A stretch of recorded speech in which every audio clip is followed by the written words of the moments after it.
வேட்டிக்குள்ள போகாது, கவலைப்படாதீங்க. அது நம்மளுது. அது மேலே கிடக்கிறது கணேசுது. அந்த பையில கிடக்கிறது உள்ள அது அப்புறம் நம்ம ஐட்டம் நான் பிடிச்சது. இங்கே இப்படி கொட்டு. அது தோசை கிளம்பு ஒன்று கிடக்கும் பாரு. பெரிய பண்ணி இன்னைக்கு பூரா பட்டையான மீன் இன்னைக்கு.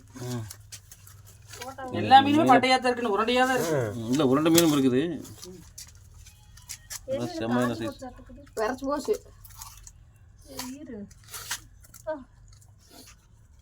இன்னைக்கெல்லாம் பிடிச்சி மீன் குழம்பு வச்சு இங்கே தான் சாப்பிட போகிறோம் நண்பர்களே. இன்னும் கொஞ்சம் நேரத்தில் எல்லாம் மீன் குழம்பு ரெடி ஆயிடும். வாங்க சாப்பிடலாம். அப்படியெல்லாம் பிடிக்கக்கூடாதுங்க, அது பிடிச்சி தலையை தான் பிடிக்கும். குமாரி, இன்னைக்கு மீன் குழம்பு ஓகே தானே? பட்டை கிளப்பிடலாம்ல? சூப்பர். சரி, எல்லாம் வருது. ஆளுக்கு ஒரு வேலையை செஞ்சு சரச்சரன்னு எல்லாம் ரெடி பண்ணுங்க. கண்டிப்பா பண்ணிடலாம். மாமரத்து குளம்.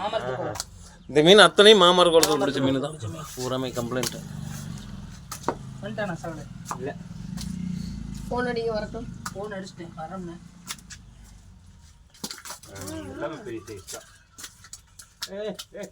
ஏன் துளிக்குள்ளி எனக்கு தான் விடும். மாப்பிள்ள சொல்ல போட்டாரு. அதுவும் நடக்கும்ப்பா. இன்னைக்கு குழம்பு வச்சு எல்லாருக்கும் ஒரு பிடி பிடிக்க போகிறோம். ஆமாம், இன்னைக்கு எல்லாருமே குழம்பு வச்சு சூப்பராக சாப்பிட போகிறோம். வாங்க எல்லாருக்கும் சாப்பிடுவோம். பச்சை மீன் வச்சுட்டு சாப்பிடலான்னு கூட யார் வருவாங்க? இப்போ ரெடி பண்ண போகிறோம் கொஞ்ச நேரத்தில்.